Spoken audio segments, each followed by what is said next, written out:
Driver Rayudu selfie వీడియోపై వినుత కోట సంచలన వ్యాఖ్యలు చేశారు. త్వరలోనే క్లీన్ చీట్ తో బయటకు వస్తామంటూ కూడా కోట వినుత చెప్పారు. డిప్యూటీ సీఎం పవన్ ని కలవేందుకు కూడా ప్రయత్నిస్తున్నామని కూడా కోట వినుత తెలియజేశారు. ఇక అందుకే ఇన్ని రోజులు కూడా మీడియా ముందుకు రానట్లుగా కూడా వినుత చెప్పారు. పూర్తి ఆధారాలతో మీడియా ముందుకు వస్తానంటూ కూడా కోట వినుత తెలియజేశారు. ఇక త్వరలోనే నాపై జరిగిన కుట్రను నేను బయటపెడతా అంటూ కూడా సంచలన వ్యాఖ్యలు చేశారు కోట వినుత. డ్రైవర్ హత్య కేసులో మా ప్రమేయం లేదంటూ కూడా తాను మాట్లాడారు. ఇక మాకు 19 రోజుల్లోనే బెయిల్ వచ్చింది, లక్షల జీతాలు వదులుకొని రాజకీయాల్లోకి వచ్చాము. ఇక కావాలనే డ్రైవర్ కేసులో మమ్మల్ని ఇరికించారు. నిన్న సోషల్ మీడియాలో కూడా దీనికి సంబంధించి వైరల్గా డ్రైవర్ రాయుడు సెల్ఫీ వీడియో మారింది. ఇక మరణానికి ముందు వీడియో తీసుకున్న రాయుడు వీడియోలో శ్రీకాళహస్తి ఎమ్మెల్యే సుధీర్ రెడ్డి పేరును కూడా చెప్పడం జరిగింది. ఇక దీంతో కూడా వినుత ఇప్పుడు మీడియా ముందుకు రావటం జరిగింది. నేను మీ వినుత కోట, తెలుగింటి ఆడబిడ్డగా మీడియా ద్వారా రాష్ట్ర ప్రజానికానికి, శ్రీకాళహస్తి నియోజకవర్గ ప్రజలకు, నాతో పనిచేసిన మా జన సైనికులకు కొన్ని విషయాలు తెలియజేయడానికి మీ ముందుకు వీడియో ద్వారా వస్తున్నాను. మనసు నిండా పుట్టెడు బాధతో మీ ముందుకు వచ్చాను. మేము చేయని తప్పుకి మేము జైలుకు వెళ్ళినందుకు కూడా నాకు బాధ లేదు, కానీ మేము చంపాము అని మీడియా ఛానల్లో ప్రచారం చేయడం నాకు చాలా చాలా చాలా బాధ వేసింది. అతని చావులో మా ప్రమేయం లేదని గౌరవ కోర్టు భావించింది కాబట్టే నాకు 19 రోజుల్లో బెయిల్ వచ్చింది.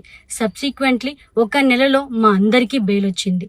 మేము ఫారెన్లో లక్షల జీతాలు వదులుకొని రాజకీయాల్లోకి వచ్చింది ప్రజలకు సేవ చేయడానికి, కానీ మనుషుల ప్రాణాలను తీయడానికైతే కాదు. అలాంటి మనస్తత్వం మాది కాదు. ఈ కేసులో మాకు ఎలాంటి సంబంధం లేదని గౌరవ కోర్టులో మేము నిరూపించుకొని క్లీన్ చీట్తో తప్పకుండా ఈ కేసు నుండి బయటకు వస్తాం.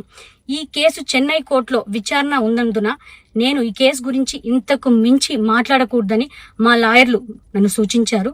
మేము ఏ తప్పు చేయలేదు. నిజ నిజాలు ఆ దేవదేవుడికి, శివయ్యకి తెలుసు.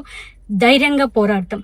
నేను జనసేన పార్టీ అధినేత శ్రీ పవన్ కళ్యాణ్ గారిని కలవడానికి ట్రై చేస్తున్నాను కాబట్టి ఇన్ని రోజులు మీడియా ముందుకు రాలేదు. మేము ప్రస్తుతం చెన్నైలో ఉన్నాము. త్వరలో నా పైన జరిగిన కుట్రకు సంబంధించిన వీడియోలతో, ఆధారాలతో మీడియా ముందుకు వస్తానని తెలియజేస్తున్నాను.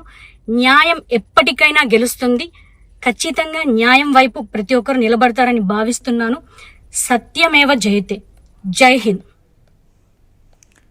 ఇక డ్రైవర్ రాయుడు వీడియో ఇటు సంచలనంగా మారిన తరువాత, వైరల్గా మారిన తర్వాత కూడా తాను మాట్లాడటం జరిగింది. తాను క్లీన్ చీట్తో బయటకు వస్తానన్న నమ్మకం తనకుందంటూ కూడా కోట వినుత చెప్పారు. ఇక లక్షల జీతాలు వదులుకొని వచ్చింది మేము ఇలాంటి రాజకీయాల కోసం కాదు, ప్రజలకు సేవ చేయడం కోసం మేము వచ్చాము.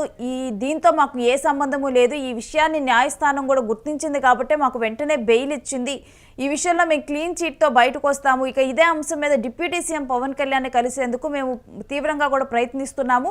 ఇక పవన్ కళ్యాణ్ని కలిసిన తరువాత వారి పరిస్థితులను కానీ, అసలు ఏం జరిగింది, తన మీద ఎటువంటి కుట్ర జరిగింది, ఇటువంటి అంశాలన్నింటినీ కూడా పవన్ కళ్యాణ్తో ప్రస్తావించేందుకు వినుత సిద్ధమయ్యారు. ఇక ఇందుకే కూడా ఇన్ని రోజులు కూడా మీడియా ముందుకు రాలేదు. ఇక దీని వెనుకున్న కుట్రను బయటపెడతామంటూ కూడా తాను మాట్లాడారు. ఇక ఈ అంశంలో తనను కావాలనే ఈ డ్రైవర్ హత్య విషయంలో కూడా ఇరికిచ్చారు. సోషల్ మీడియాలో వైరల్ అయిన వీడియోలో కూడా డ్రైవర్ రాయుడు సెల్ఫీ వీడియోలో కూడా శ్రీకాళహస్తి ఎమ్మెల్యే పేరు ముందుకు రావటం కూడా తాను ప్రస్తావించారు.